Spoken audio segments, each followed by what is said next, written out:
Je voudrais du soleil vert, des dentelles et des théâtres, des photos de bord de mer, dans mon jardin d'hiver. Je voudrais de la lumière, comme en Nouvelle-Angleterre. Je veux changer d'atmosphère, dans mon jardin d'hiver. Ma fleur sous la pluie de novembre, tes mains qui courent, je n'en peux plus de t'attendre. Les années passent, qu'il est loin, là je tombe. Nul ne peut nous entendre. Je voudrais du Fred Astaire, revoir un latte. We are continuing to monitor the crucial races in 5 races. Meanwhile, President Trump has been, for him, unusually quiet while he's been at his golf resort in Bedminster, New Jersey. His one-time Republican primary foe, Senator Lindsey Graham, did give us a peek into his mindset when he answered questions at an event in his home state of South Carolina last night. Senator Graham had spent Sunday on the golf course with the president, was asked by an audience member why he and a South Carolina congressman also at the forum don't, quote, step up and stop the Mueller investigation. Here's what Senator Graham had to say. Well, did Trump ask that question? He must have mentioned that about 20 times. So I told the president, I know you don't like it. I know you feel put upon. You just got to ride it out. Well, joining me now is New York Times White House correspondent Maggie Haberman. Maggie, you heard what Senator Graham there said. I mean, the president is clearly, well, and I don't want to say stewing, but certainly focused on the Mueller investigation in private. He has been unusually quiet about it on Twitter just in the last 48 hours since his Trump Tower meeting tweet. What does it all say, you think, about his mindset right now? I mean, I think his mindset has been incredibly preoccupied by this investigation for quite some time, but we have heard from several sources it's reached something of a fever pitch in the last 2 weeks, I think, because of a confluence of events, one of which is the audio tape of him talking to his former personal lawyer, Michael Cohen, one of which is the Paul Manafort trial. I think there are a number of things that are reminding him of the existence of this probe and of questions about Russia, which he, at least on some level, sees as a question of the legitimacy of his presidency. I think that Trump Tower tweet that you referenced, I think, was sort of a hot stove moment for him. He touched the hot stove and then had to back off of it, which he does periodically. His aides were able to say, this is a problem. You can't do this again, and get him to basically back off for a while. It obviously will not be forever, but it's going to be for a little bit. According to CNN's reporting, the president has been urged to stop tweeting, to your point about the Trump Tower meeting, that advised that it only gives oxygen to the topic. Does it seem to you he's actually taking the advice from those around him on this particular incident? No, I think he's taking the advice for this moment. I don't think that it has any particular longevity. Look, my colleague Michael Schmidt and I reported that among the issues that the special counsel's office is looking at is whether the president's tweets have been intended at various points to influence witnesses in the possible witnesses in an investigation into him. Could they be construed as obstruction of justice or part of an obstruction of justice case? And there are some who believe that the more he tweets, even if he's, saying things that he has said before, as he did with this Trump Tower tweet, but he's putting it into much starker relief this time than he did last year, but it's not really new information, that he is still creating problems for himself. And I think on this one, for whatever reason, he was finally able to see this was unwise to have done, and he is, for the time being, laying off. But I don't expect it to last. Giuliani yesterday told CNN that the president's legal team is preparing to respond to Mueller in the coming days. I mean, it does seem like Giuliani is continually moving the goalpost on this interview between Mueller and the president. Is that a conscious strategy? I mean, I do think that part of their strategy has been to draw this out as long as possible and get it to as close to the window as possible where Mueller is unlikely to issue a report after that. There is this guideline within the Department of Justice about when you do things close to an election. I think it's 60 days from an election you are not supposed to. And I think the assumption is that Mueller would follow along with DOJ guidelines. So that gives you a couple of more weeks. We're now looking at 8 months that they have been having these negotiations about an interview. Mueller's office, while they have said they want to talk to the president, they do seem to be letting the president's team, and I think the president's team sees advantages in trying to draw this out. You can make the flip case, which is that Mueller's folks are giving them an awful lot of room by which Mueller's folks can say, we gave them every opportunity and they just didn't take it. I don't believe that whatever they respond to Mueller's proposal with will be an outright no. I believe it will be a counteroffer of some kind, but I don't think we will see that till tomorrow. But do you think tomorrow we actually might see that? I do. In terms of the Manafort trial, at the second day of pretty damaging testimony from Rick Gates, how do you think that the president is processing that right now? Yeah, I mean, even though it doesn't have to do with the campaign per se. Right. I mean, I think a couple of things. I think what would stand out to the president of that testimony, and I think it was too hot out for the president to play golf. We don't know whether he did or didn't because we have not been given particularly timely updates about what he's doing at his private club at Bedminster this week on his vacation. But assuming that he is paying as close attention to this as he does to most things that relate to him in some way, I think what would stand out to him is the testimony about whether Rick Gates possibly was reimbursed for personal expenses from the inaugural committee, where he was an assistant to Tom Barrack, who ran that committee and who has been a longtime friend of the president. That would, I think, bother the president quite a bit, and he will not react well to it. And just last, I want to get your read on the Ohio special election tonight, which we're watching closely. The president obviously has some political capital on the line. He campaigned there recently. How do you see it playing out? I think that making a prediction right now, since we don't know exactly what the vote's going to look like, could be a huge mistake. I think that if I'm not going to say anything revelatory here, if Republicans win tonight, it will be close, but this will be the model for how they do it in the fall, and it is going to be just straight out scorched earth. If Democrats win, I think it is going to show the power of enthusiasm, and that there is likely a wave coming. And I think that no matter what happens, you can be assured that Donald Trump is going to make clear that in his mind it's not his fault at all. It is Wednesday, the 8th of October of 2018, and you are in West Coast Cookbook and Speakeasy. I am your chef de cuisine, Justice Putnam. Our daily special is Smothered Benedict Wednesdays, not because of an anti-Catholic sentiment, absolutely the opposite. We think that all love should encompass all of the cosmos of the universe. Otherwise, it wouldn't be Catholic now, would it? Okay, well, Trump asked GOP senators about Mueller over 20 times, and no matter what happens, it's not his fault. Yeah, that's how we start off in the Bistro Cafe today. Yeah, that was Maggie Haberman, of course, our favorite. Well, it's not going to be Trump's fault. And if something good happens, it will be because of him. Absolutely. He'll take credit where credit can be stolen. And he'll say, nope, I'm innocent, just like all the other crooks in this prison. We're all innocent, aren't we now? Okay, well, did Trump help or hurt in the special elections and primaries that occurred last night? Well, we don't know. Yes, we do.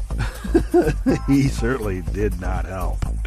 And I, unfortunately, missed Greg if he had spoken about just the raw numbers of voters. I'm wondering if there's an uptick in these, especially these, pissy little special elections where they're going to have to vote again because you only serve out the term of the person. I think they're voting again like within a year, at least in the Ohio 12 special election. But it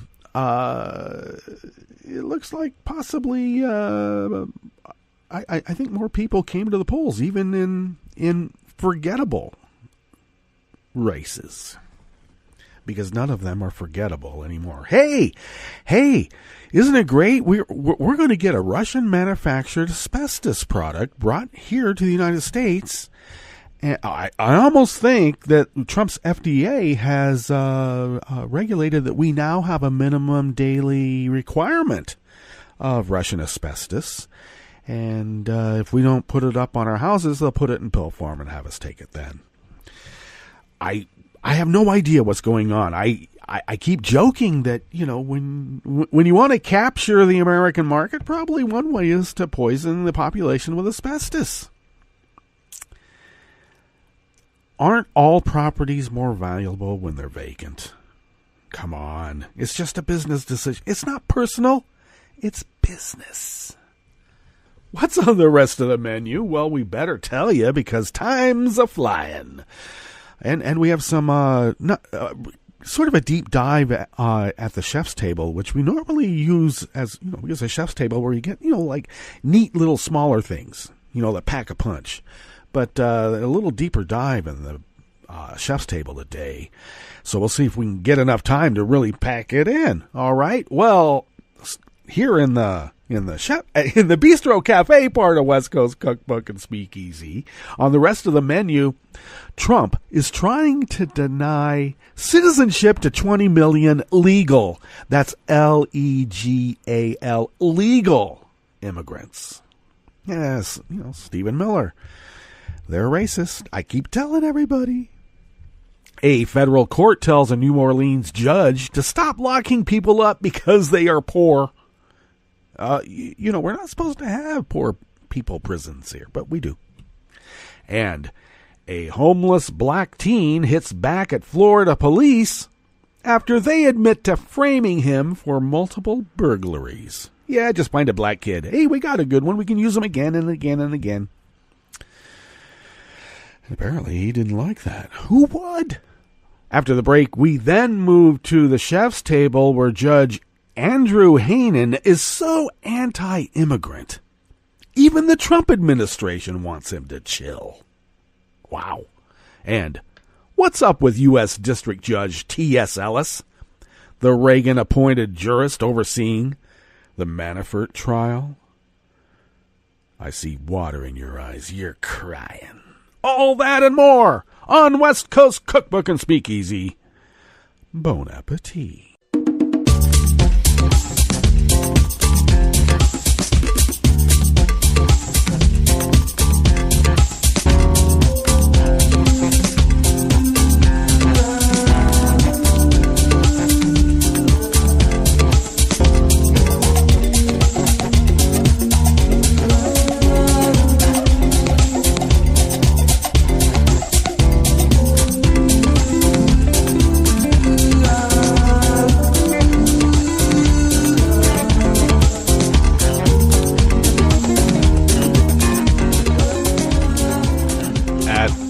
Bottom of our homepage at netrootsradio.com, you'll notice to the right-ish of the page, the chat room link monitored by Kelly Lincoln Roaring Girl. She does monitor that very, very diligently, and she is back from New Orleans, Netroots Nation 18, back home in New York, and though, she's still a busy person, she takes care of that chat room, and thank you for visiting. There's other people there that can guide you through whatever you need to be guided through. Or if you just need, to let off some steam. Take a gander to the leftish of the page there at the bottom of our homepage at netrootsradio.com. And you will notice the contribute, donate buttons. No joke about that. We are unable to do this without you. Resistance Radio pays their bills, unlike the crooks who are, running the government and the rest of the world now. They don't pay their bills. Apparently, it's a business model. And, we used to call that, what, they were like brigands or, I don't know. I have more derisive terms, but we'll get into that at another time. So, yes, truly, we pay our bills, and thank you for your generosity. And if you would like to follow Netroots Radio on Twitter, you can do that by checking out at Netroots Radio. Tom takes care of that platform, and he does it very well. Kelly and I take care of the Facebook page. Well, Kelly more than me. Thank you, Kelly. And really, even with that, you know and I know Zuckerberg does what he wants to do. Now he wants to link up our bank accounts and put it on Messenger. I haven't. What is it? Is this like a I don't know, extortion? I'm trying to figure that one out. We'll have to dig into that story. And let's see. Oh, of course, if you would like to follow me on Twitter, I'm on Twitter at Justice Putnam. I post the show notes and links diary for each show about 10 minutes before showtime on Daily Co's. Look me up there as Justice Putnam, all one word. That's how we did it. I could make up a name, you know. Well, I have, but I use them as like my alter egos in fiction that I write, or pseudo-factual little pieces that I put together. Pseudo-factual. I like that. That's going to be a new genre in literature. I'm going to see to it. And confessional pseudo-factual fiction. How do you like that? I'm going to do that one. Oh, wait, I already have. Do follow the show on Twitter at Cookbook West. Just type in West Coast Cookbook and Speakeasy. It'll take you to Cookbook West on Twitter. I'm sorry, I made a mistake. Oh, yes, but on Facebook, we're as West Coast Cookbook and Speakeasy, and you can find podcasts of the show on iTunes, Apple Podcasts, YouTube, Spreaker, Stitcher, TuneIn, etc., etc., etc. Okay. Well. I thought about, speaking of the elections and how just a few votes in some cases, around 1,000, maybe like around, I don't know, 1285, 1185. That many votes determined whether the Democrat won or the Republican won. I don't know what to call them. Are they the FSB party now? They're not the GOP. They're the FSB. I can't figure it out. Maybe we could call them Gorky's Only Party. The Gorky Only Party. There we go. We can keep the GOP moniker, and that way, you don't have to change the placemats. Well, when actually in I believe Ohio 12, the range was around 700 or so, a tick more, and the Green candidate got around 1185. Mm-hmm. And then, of course, there are people out there saying, well, I voted Green because O'Connor wasn't liberal enough. In a district that Trump won by, 20,000 million points? Okay. I'm sorry, I don't mean to be a pragmatist. Where has my idealism gone? I'll tell you why and where my idealism has gone. A long time ago, I've mentioned this on social media, but a long time ago, I stepped a little too close to the Green Party. Now, I got to tell you, from afar, the Green Party looks lush, beautiful. It's just, you think you can lay in it like a big carpet. You get closer to it and you find out it's mold. Yeah, you step away. You got to get pragmatic about that kind of stuff. You can't be idealistic, please. Okay, enough of that. I thought that I would speak about it. And I already have now, but other people can speak about it much better than I and break down the numbers and the meanings. This first story just smacks of Stephen Miller. I've told people I'm not an advocate for deporting Stephen Miller, sort of get back for him deporting people, I'm not advocating that. But incarcerating him at Leavenworth for criminal acts of racism, 25 to life, that's fine with me. Keep him inside our borders. Build a wall around Stephen Miller. Okay? And trust me, it can't be small enough to hold that guy. Or big enough. That racism just oozes and oozes and oozes. You look at that, the Overlook Hotel from The Shining, where you realize that the evil that has existed at that hotel has been generational for a long time. I mean, the devil has existed there, and you look right down there, and there's Stephen Miller waving hi, hi. Same haircut, too. All right, this first story is by Tommy Christopher out of Share Blue Media. Sweeping new Trump administration proposal would punish immigrants who have done everything right. Everything. Yeah, well, there's a new sheriff in town. Oh, you can't say oligarch, but we'll get to that story later. Not content with ruining the lives of undocumented Americans and children fleeing violence, the Trump administration has now set its sights on legal. That's a capital L-E-G-A-L immigrants who work hard yet struggle to make ends meet. Yeah. I'll just cut to the chase. What's happened is that anything that Obama has extended to anybody in America, they're going to take away, especially if it's going to hurt the most vulnerable, the least among us, shall we say. And anybody who was a green card holder, working and paying taxes and doing all that, but you took some sort of public help, like, Obamacare even. Apparently that is something that is just so outside the norm that anybody you're stealing from us by taking Obamacare. You're not only stealing us from taking Obamacare, you're a brown immigrant too, maybe black. Because I don't see a lot of Russian nationals coming here for making anchor babies. Specifically, that they advertise for. Come to America, populate them. We're like frontiersmen. Have a baby. I don't see a crackdown on that. Not that they should. Because once people get assimilated to the American way of life, I don't think they'll want to be Russian. Whether they're commies or mobsters. I'm just saying. America does that to people. Anyway.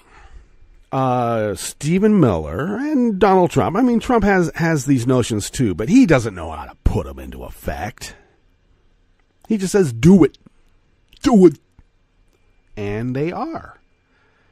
And it looks like 20 million legal immigrants on the pathway to citizenship is just too much because they're going to vote Democrat, and that is what's wrong with America today. We got to take America back. And the MAGA crowd believes the only way to do that, and they are now overt. To save America, we have to give it up to Russia.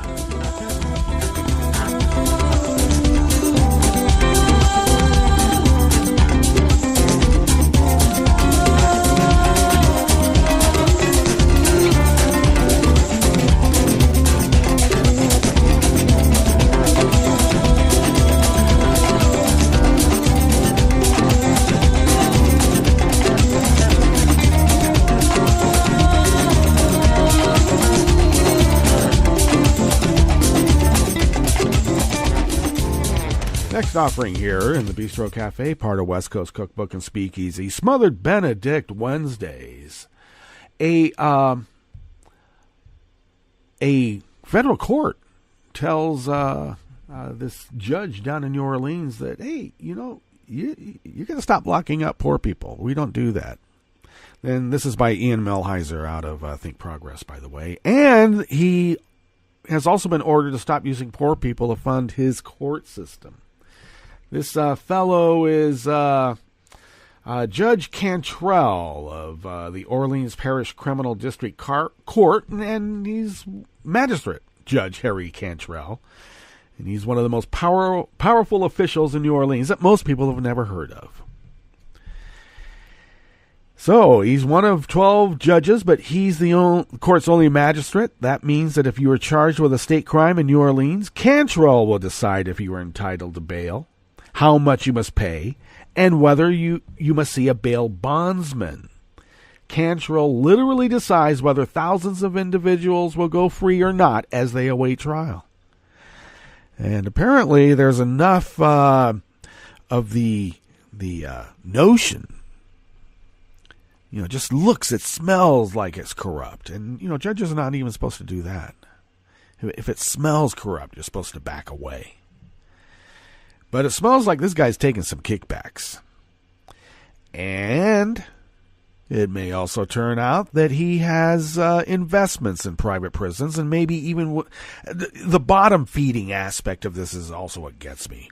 He probably has some, tribute that he collects from bail bondsmen. Or, I don't know, maybe he's buying futures in their business. He allegedly requires the use of a bail bond from a commercial for-profit surety and does not allow arrestees to post cash bail. Yep. So, it's just actually, you know what? He's creating jobs. All right, so federal court said you cannot do that anymore. And such conflicts of interest are common in many jurisdictions, and they often create situations where poor people are used as ATMs to help fund basic government functions. Courts in Ferguson, Missouri, where Michael Brown was killed, collected over $2.5 million in fines and fees in 2013 alone. And that was a significant portion of the town's $20 million in total revenue. And court cases down through the ages have that precedent that you cannot do this. And this magistrate Judge Cantrell has just been told, don't do it. Well, they won't throw him in jail, though. Do they do that?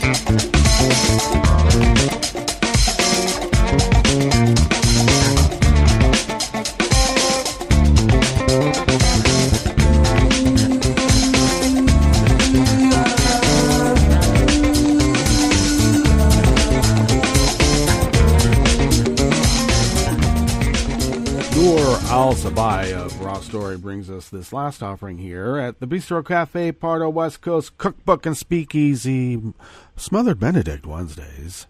A homeless black teen is suing police in Biscayne Park, Florida, after the town's police chief admitted to framing him for multiple burglaries in order to clear the department's backlog and make it look like he had eradicated crime in the village of 3,000.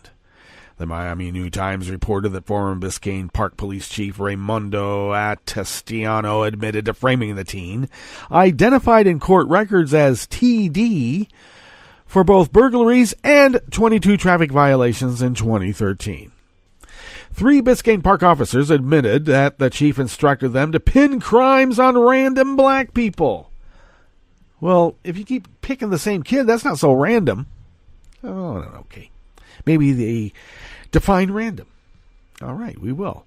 If they have burglaries that are open cases that are not solved yet, if you see anybody black walking through our streets and they have somewhat of a record, arrest them so we can pin them for all the burglaries. One officer said in an internal probe in 2014 they were basically doing this to have a 100% clearance rate for the city.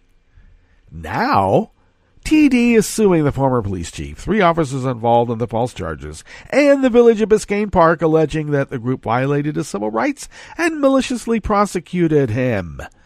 Well, wait a second. Don't they have implied immunity? They can't do anything wrong. The defendants were part of a conspiracy to satisfy the village that crime was being eliminated, TD's lawyers argued in federal court. In the indictment, the chief is accused of intentionally setting up TD for 4 burglaries, and federal prosecutors claim the ex-chief did so because he wanted to tell the town government that he'd solved every single burglary in town, which the report noted is basically impossible to achieve. All right. The report noted that prosecutors dropped the charges against TD in 2013 after the state attorney's office noticed that the police arrest affidavits sounded eerily similar. including multiple instances in which a rear door pried open in exactly the same way it houses the homeless teenager was supposed to have burglarized. Despite the charges being dropped, prosecutors argue that TD was incarcerated and unable to get a license due to the violation of his civil rights by the Biscayne Park chief and officers. Yeah, Blue Lives Matter. My ass. Okay, we better get to our break, and we will. And when we come back, we will go through weather from around the world, and then we will finish up with the stories that we've curated for you today. You are listening to West Coast Cookbook and Speakeasy, and we will be right back. You are listening to netrootsradio.com. Please hang up and try again.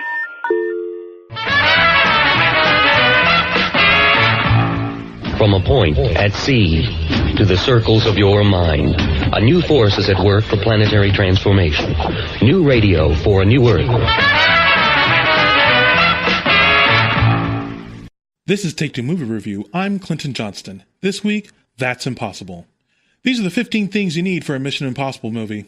1, a 4-person team, point guy, tech guy, woman, and swing specialist. 2, a multi-layered MacGuffin, that is to say, something or someone you have to get in order to get something or someone else.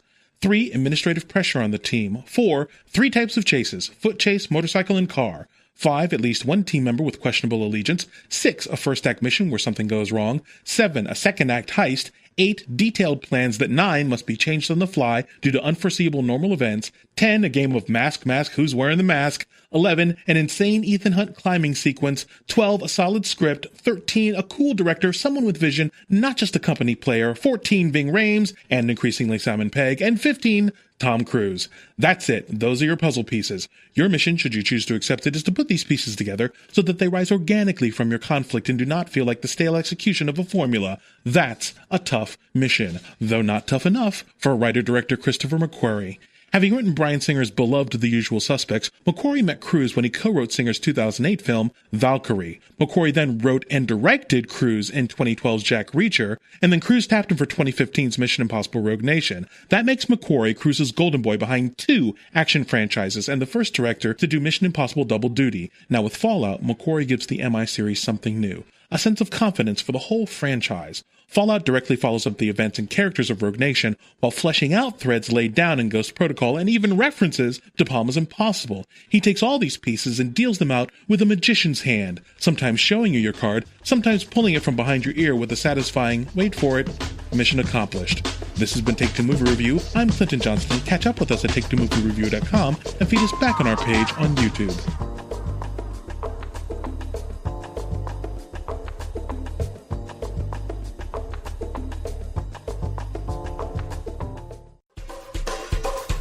This is Scientific American's 60-Second Science. I'm Christopher Intagliata. Plants need 3 things to grow: air, water, and nutrients. Farmers usually take care of the last bit by fertilizing their fields. But now scientists have found a type of corn that seems to thrive on air and water alone. This has been sort of the holy grail, is, if only I could grow corn and not put 200 pounds of nitrogen on it. Alan Van Dynes is a plant breeder at the University of California, Davis, and part of a team that analyzed this one corn's unusual ability.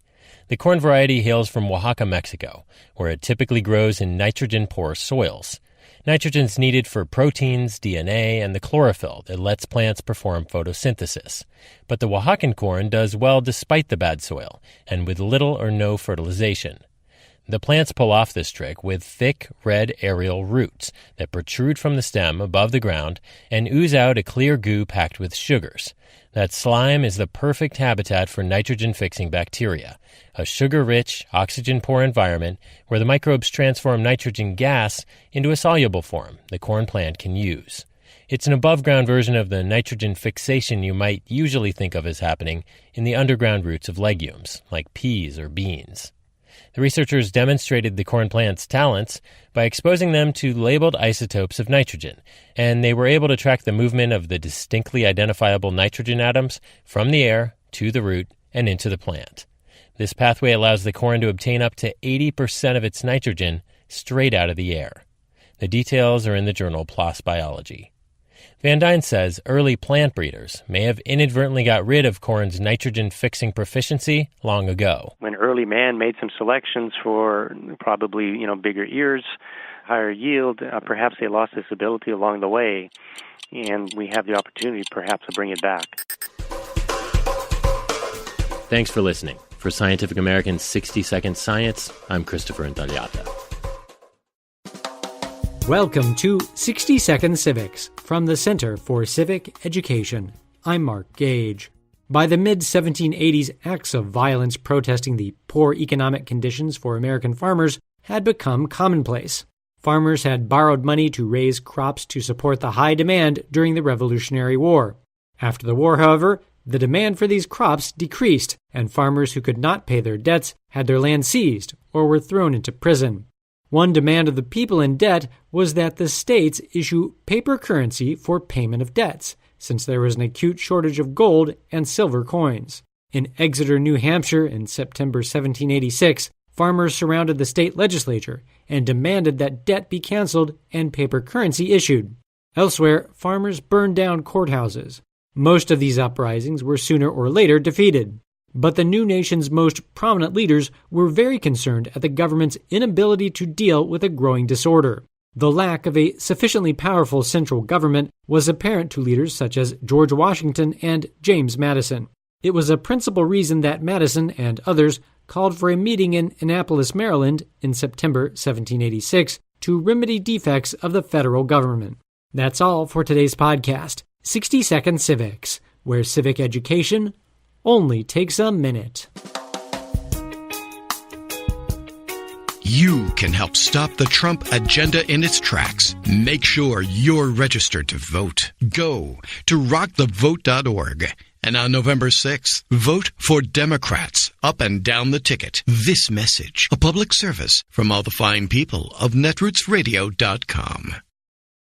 I read the news today, oh boy. It's time for Nicole Sandler's What's News from NicoleSandler.com and the Progressive Voices Network. The special election in Ohio's 12th congressional district is too close to call, with Republican Troy Balderson leading Democrat Danny O'Connor by 1,754 votes.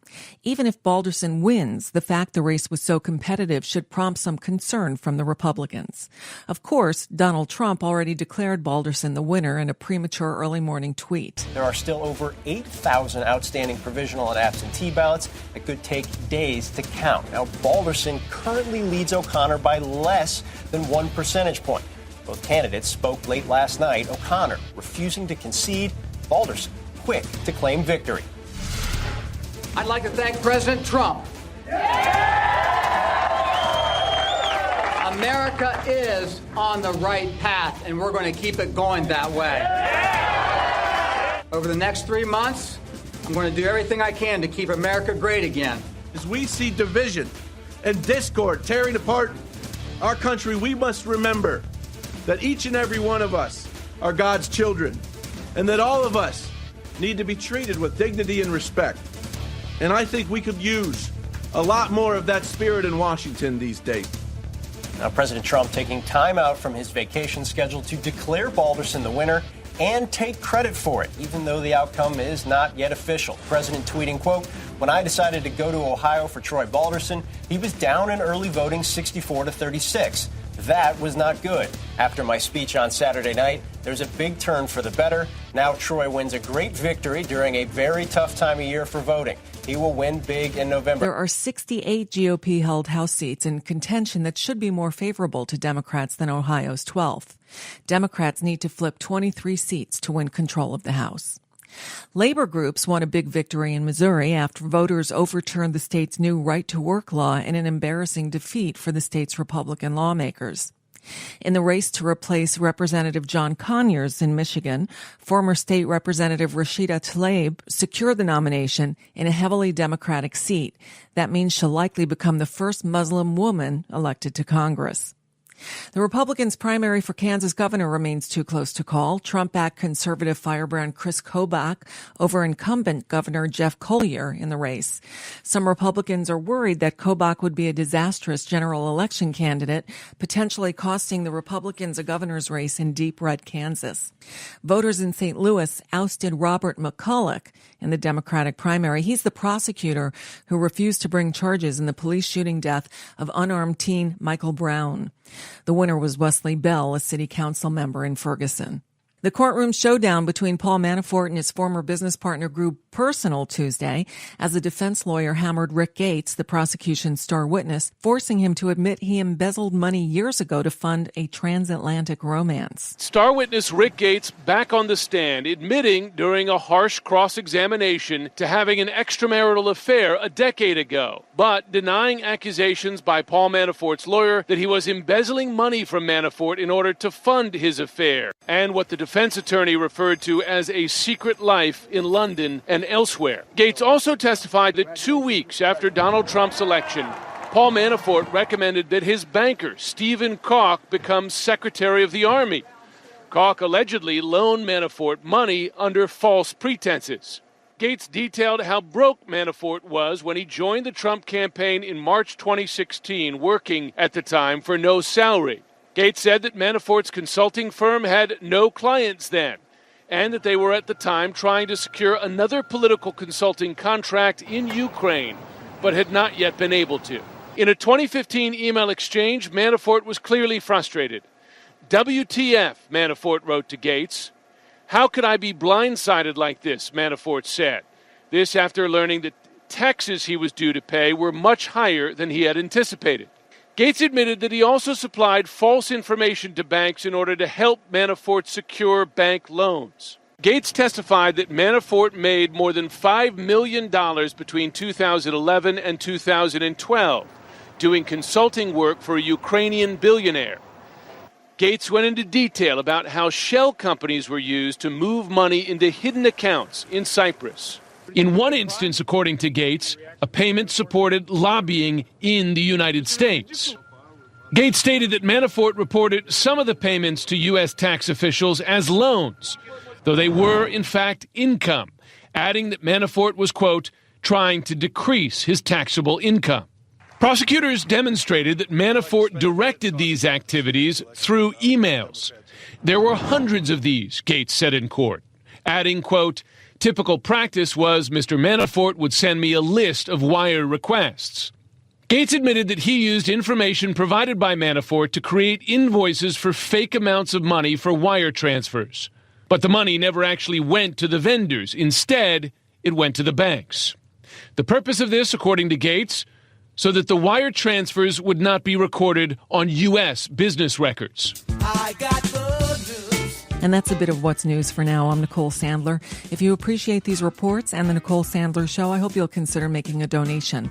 My work is 100% listener funded, and I can't do it without your help.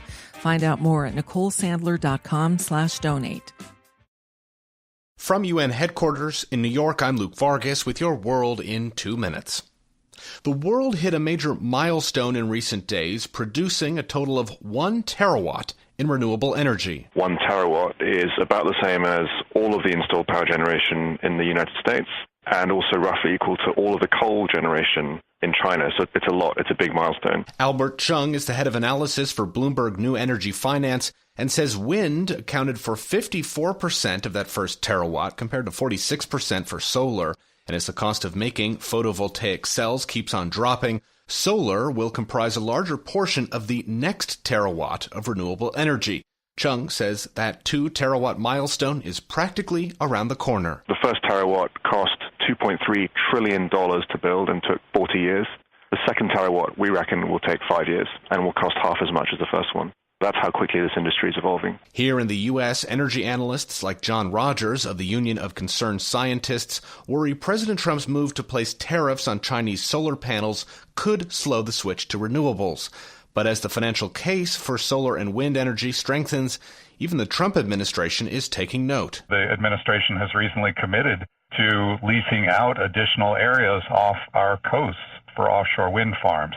Even the Trump administration, I think, had a hard time ignoring the potential for not just the carbon-free electricity right off our coast, but the economic development benefits, the jobs, et cetera, that will come with ramping up offshore wind. From his office in London, Chung agrees and says even fossil fuel subsidies in the U.S. will fail to dent the economic benefits of renewables. The sort of reasons not to do this are becoming thinner and thinner all around the world. But while we see some short-term policy headwinds in places like the U.S., really, if you look over the sort of 5-10 year horizon, it's really hard to see a future where wind and solar don't dominate just purely on a cost basis. Luke Vargas, The United Nations.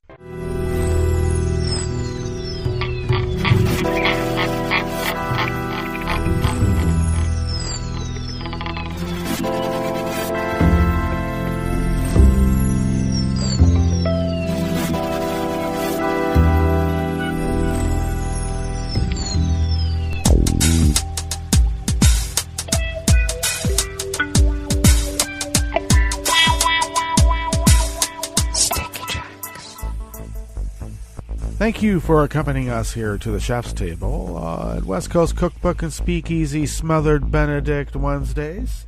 All right, we always begin weather from around the world along the banks of the Rogue River and the Rogue River Valley of Southern Oregon on the west coast of the continental United States of America, where it is currently 61 degrees. We are expected to be sunny today. We are under an active heat advisory warning and an active air quality warning. We are going to be much warmer today. Yes, about 105 to 108. Oh, God, no. Well, so it goes. Right now, the winds are out of the southwest, less than 1 mile per hour. They are expected, of course, to increase as they usually do, and will shift out of the northwest at a clip of 5 to 10 miles per hour, shifting again this evening out of the northwest, continuing at 5 to 10 miles per hour. It's not a scouring wind. It'll just be like a baking wind, convective wind. Well, let's see how humid we'll be. Still a bit of humidity there, so it could be convective. We're going to be cooked. Darn it. Okay, well, we'll just have to make do as we usually are. No chance of rain anywhere in the forecast. Dim. And though cooler temperatures in California have given the firefighters down there a bit of help and a respite, though the conflagrations continue. But now with the heat increasing, it's not going to make it easy for anyone. Hopefully their weather will be a tad cooler, but I doubt it. We're right in that ecosystem, so that boundary. So darn. Okay, so let's get on with this. Let's see. Dry conditions continue. Grass pollen is the allergen that people are getting right now. Air quality is unhealthy for sensitive groups. It's now at 114 parts per million. That's down a smidgen from earlier. When I checked it, it was around 122. I expect it to go higher again. The daytime UV index is at 8, which is considered very high, and that's because right now visibility is at 5 miles per hour, though that may clear out some. Cloud ceiling is clear, so I guess what I'm seeing up there is smoke. Okay, good, I got that cleared up. All right, weather from around the world is brought to you by People's Personal Weather Stations that they purchased. These people planted these purchased personal weather stations somewhere on their property, and these people positively live around the world. London is 73 and sunny. Paris is 81 and sunny with a heat advisory. They are actually expected to go much hotter, well up into the upper 90s, if not more, and will impact critical infrastructure. Rome is 70 degrees with a thunderstorm, and they are under a thunderstorm and flash flood warning. Kiev is 81 and fair. Kabul is 81 and fair. Hong Kong is 82 and partly cloudy. Tokyo is 76 with rain and wind, and they have an advisory of high winds and heavy rain. Sydney, Australia is 54 and clear. San Francisco, California is 52 and cloudy, and they've lifted their air quality advisory, so that's a good sign. And New York is 83 degrees and sunny, but you have a heat advisory, and you're going to get hot as hell. But like I say, no one is cooler than a New Yorker. And that is weather from around the world, brought to you by people's personal weather stations that they purchased. These people planted these personal purchased weather stations somewhere on their property, and these people positively live around the world.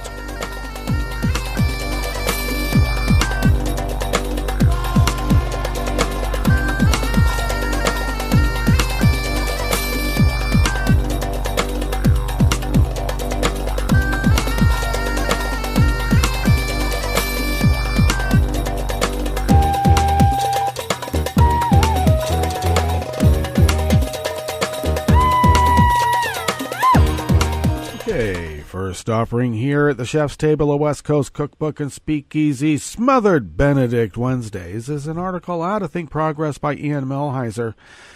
If Chris Kobach had a love child with ICE, that child would be Judge Andrew Hanen, who even the Trump administration says, this guy's like wacky, a little bit too overt with the anti-immigrant stuff that we're trying to get through. And you may not remember Andrew Hanen, but he was the thorn in the side of, the black president. Why? Because he was the black president. Why else? He interjected himself quite a bit. And he may be the most anti-immigrant judge in the U.S. During the Obama administration, Hanen didn't simply strike down several of Obama's signature immigration policies. He ordered a dox attack. Remember that? Against thousands of immigrants, though this order was later stayed. You can't dox them. After a dispute arose between Hanen and a handful of Justice Department attorneys defending Obama's immigration policies, Hanen claims that lawyers intentionally deceived him. The lawyers claim that they merely misunderstood a question, so then Hanen ordered hundreds of government lawyers, most of whom had never appeared in his courtroom, to attend a remedial ethics course, because it was the black president's lawyers. At times, Hanen's also appeared to manipulate his court schedule in order to prevent the Obama administration from appealing his orders, and he may soon be at it again. Today, Hanen will hold a hearing in a case that could decide the fate of hundreds of thousands of undocumented immigrants who currently benefit from DACA. Given Hanen's record, it is all but certain that he will strike down DACA. But even the Trump administration appears concerned that Hanen may take his hardline immigrations too far. In a document filed in Hanen's court last June, Trump's Justice Department warns Hanen not to issue an injunction halting the DACA program, even though the administration believes that DACA is illegal, because such an injunction could create chaos in the immigration system, or as Ian Melheiser says, or if you prefer, more chaos. They've got a lot of chaos now. They're the chaos agents, But there's only so much chaos even the chaos agents can handle. Well, this is a type of self-reflection I've never seen come from the Trump administration. What the hell is going on here? Noting that 2 federal courts previously issued nationwide preliminary injunctions requiring federal defendants to continue most of DACA nationwide, the DOJ warns that another injunction ordering DACA halted would lead to simultaneous conflicting court orders. Does Hanen care about that? Now, to be sure, and Ian Melheiser does reflect this as well, the DOJ really does disagree with the federal decisions protecting DACA. But in a moment of uncharacteristic restraint, the Trump administration urged Hanen not to declare war on several of his fellow judges and force the federal government to stand in the crossfire. Judge Hanen could create significant chaos if he hands down an injunction that is at odds with the decisions of other judges who ordered DACA reinstated. The government will simultaneously be required to maintain and to abolish DACA, placing it in an impossible position. Even the Trump administration doesn't want that outcome, but there's no guarantee that anyone can convince Hanen to stay his hand.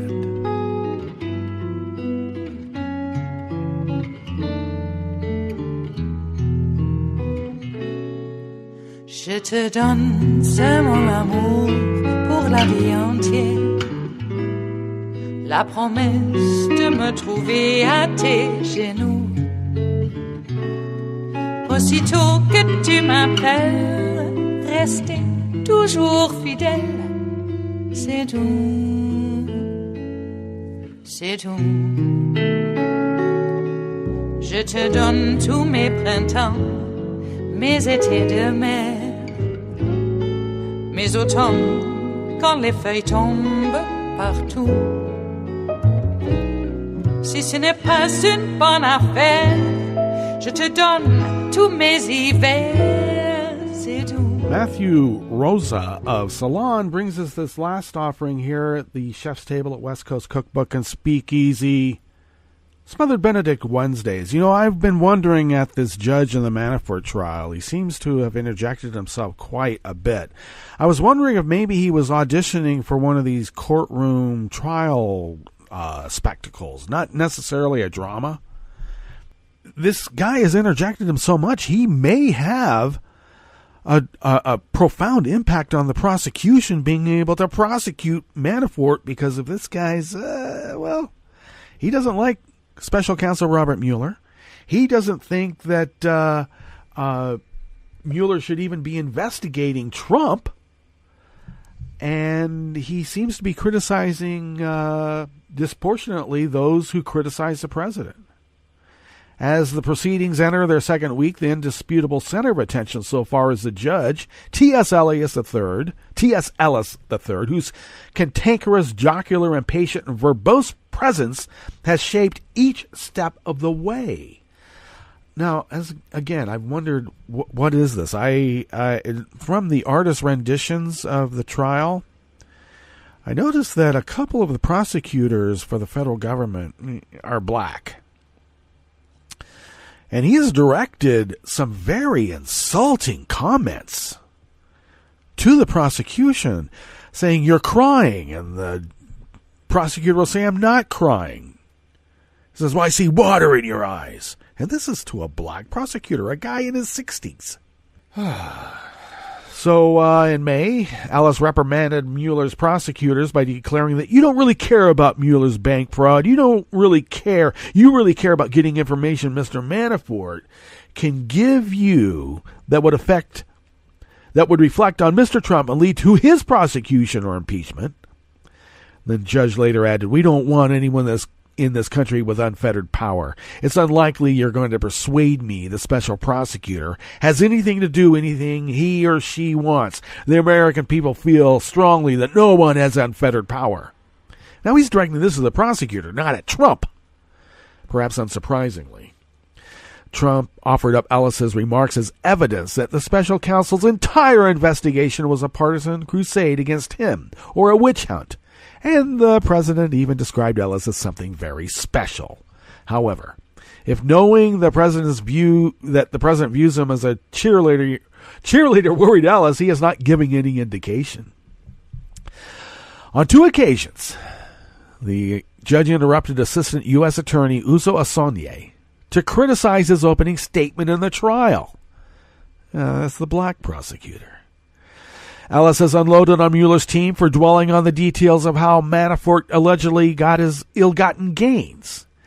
And he doesn't want anyone to call the Russian mobsters oligarchs, because that might be prejudicial because people have an innate hate of the rich.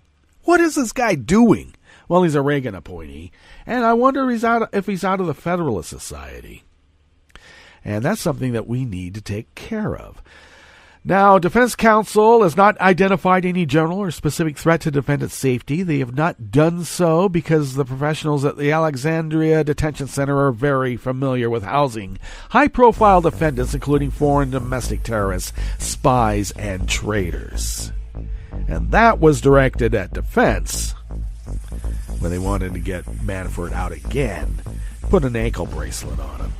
So we don't know. He did essentially call Manafort a traitor, didn't he? Indeed. Well, we better get out of here. We will be back tomorrow, of course, for Metro Shrimp and Grits Thursdays. Yes. But stay tuned to Netroots Radio for the rest of the day for all the breaking news, election results, the Manafort trial, and we will visit with you tomorrow in West Coast Cookbook and Speakeasy. Bon appetit.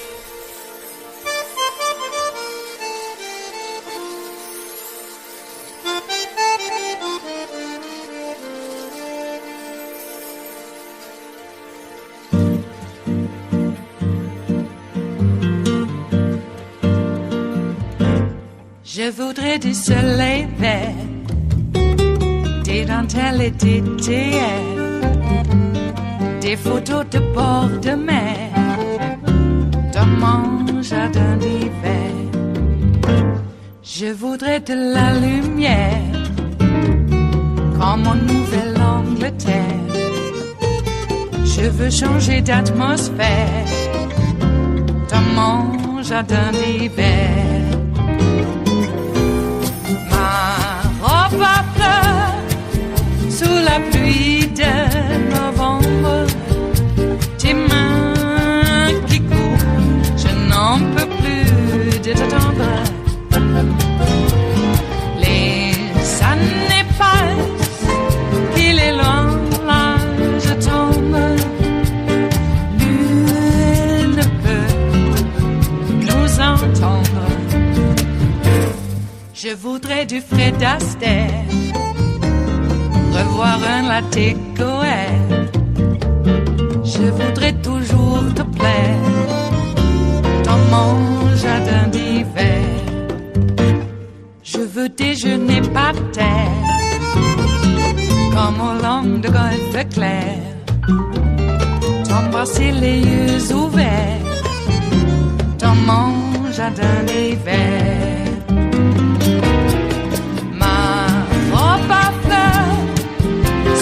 Pluie de novembre, tes mains qui courent, je n'en peux plus de t'attendre. Les années passent, il est loin, là je tombe. Nul ne peut nous entendre. Ba-da-da-dum-di-da-dum. Ba-da-da-dum-di-da-dum. Ba-da-da-dum-di-da-dum. Dans mon jardin d'hiver. Ba-da-da-dum-di-da-dum. Ba-da-da-dum-di-da-dum. Ba-da-da-dum-di-da-dum. Dans mon jardin d'hiver. Dans mon jardin d'hiver. Dans mon jardin d'hiver.